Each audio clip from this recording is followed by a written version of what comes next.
کہے کہ ہمارا رب اللہ ہے، پھر اس پر جم ان پر فرشتوں کا نزول ہوتا ہے۔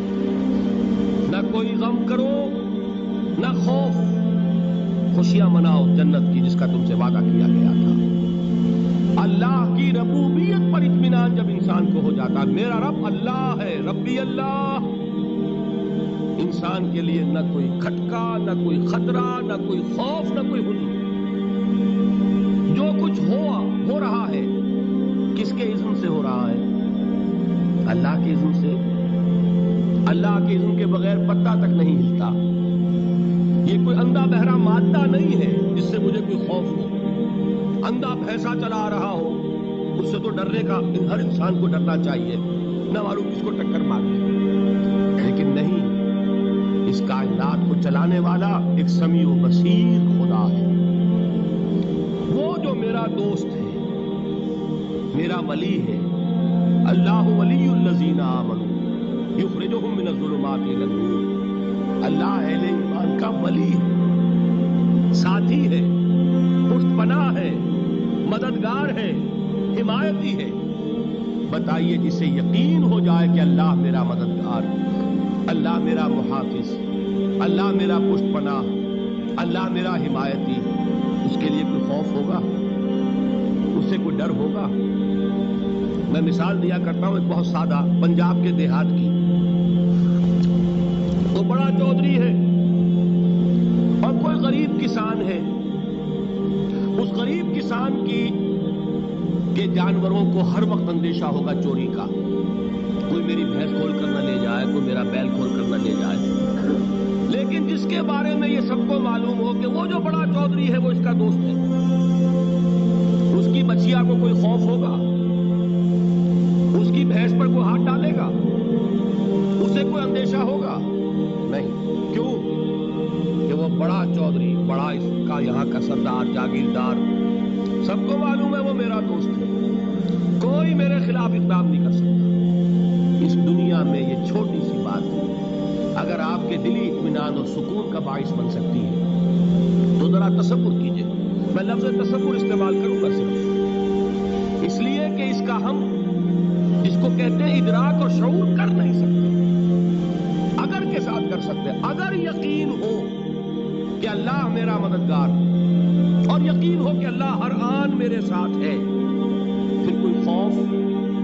کس کا خوف؟ کوئی شے اللہ سے بالا تر ہے؟ کوئی قوت اس سے زیادہ طاقتور ہے؟ کوئی اس کے ارادے کو بدلنے والا ہے؟ کوئی اس کی مشیت کے آڑے آنے والا ہے؟ یہی بات ہے جو حضور نے فرمائی۔ یہ ایمان کا حاصل ہے لب لباب، کہ دیکھو اچھی طرح اس بات کو ذہن نشین کر لو، اگر تمام انسان مل کر تمہیں کوئی نقصان پہنچانا چاہے نہیں پہنچا سکتے، مگر جو کچھ اللہ نے لکھ دیا، اور تمام انسان مل کر تمہیں کوئی نفع پہنچانا چاہے نہیں پہنچا سکتے، مگر وہ شے جو اللہ نے طے کر۔ آپ پھر میں کہوں گا ذرا تاریخ کیجیے، اسے فرض کیجیے، اسے سوچیے۔ اگر اس حدیث پر ہمارا دل ٹھکا ہوا ہو تو کسی سے ڈر ہوگا؟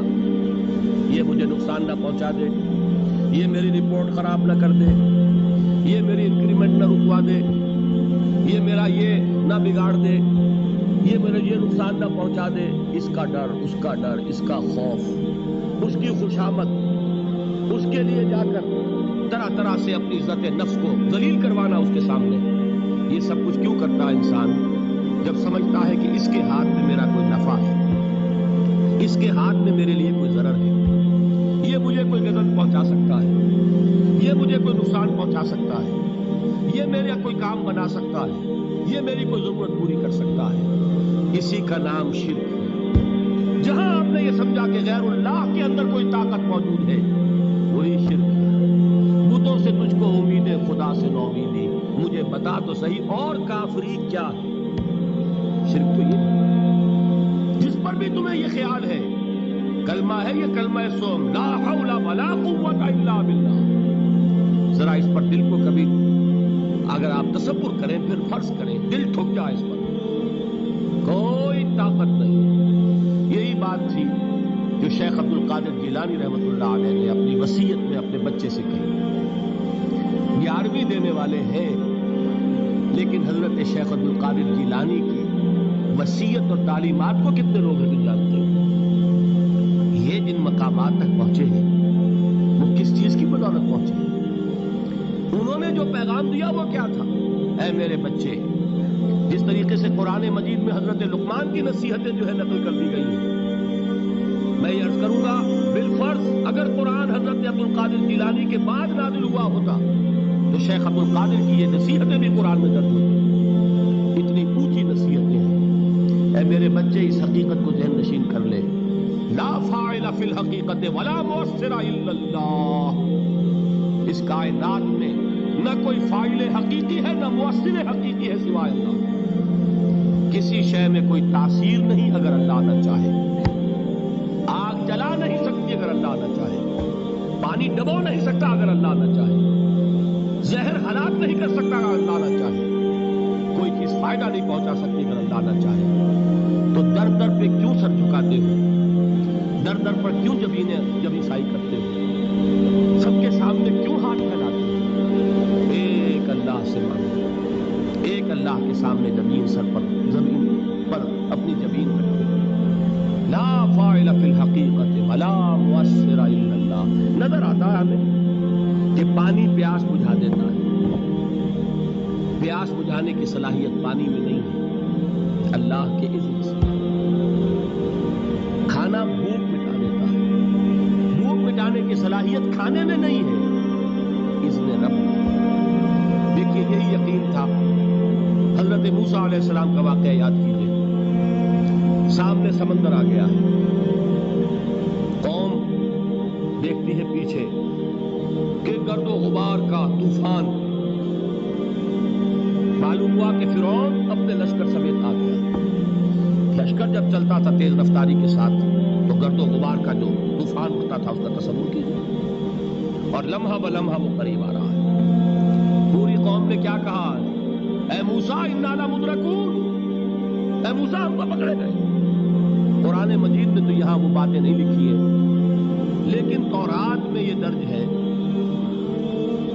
کہ بنی اسرائیل جھگڑنے لگے، دست و گریبان ہو گئے موسیٰ کے ساتھ. موسیٰ ہمیں یہاں فرمایا لا کر، اس سے تو ہم وہیں بہتر تھے. وہاں کھانے کو ملتا تھا، زندگی تو تھی، بیگار ہم کر رہے تھے، موت تو نہیں تھی. اب جو کچھ ہوگا اس کا تصور کرو، جس طریقے سے ہمارے ٹکڑے اڑائے جائیں گے. تو لڑ رہے ہیں حضرت موسیٰ علیہ السلام سے. یہ تورات کی تفصیل ہے. قرآن میں صرف اتنا آیا ہے، پریشان ہو کر انہوں نے کہا انا لمدرکون، موسیٰ ہم کو پکڑے گئے. اس وقت موسیٰ کا جواب کیا ہے؟ کلا ان معی ربی سیہدین. نہیں، میرے ساتھ میرا رب ہے، وہ راستہ دے گا.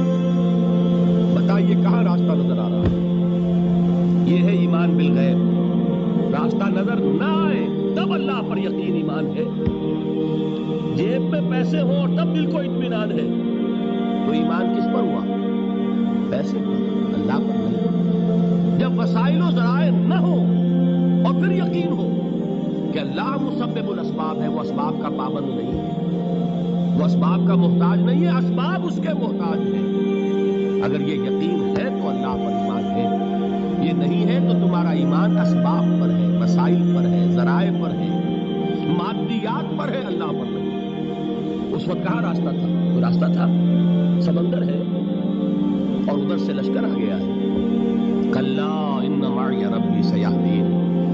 اب دیکھیے ایمان کہہ دینا آسان ہے، ہوا معکم اینما کنتم، جہاں کہیں بھی تم ہوتے ہو اللہ تمہارے ساتھ ہوتا ہے. لیکن اس کا یقین قائم ہو جائے تو زمین و آسمان کا فرق واقع ہے.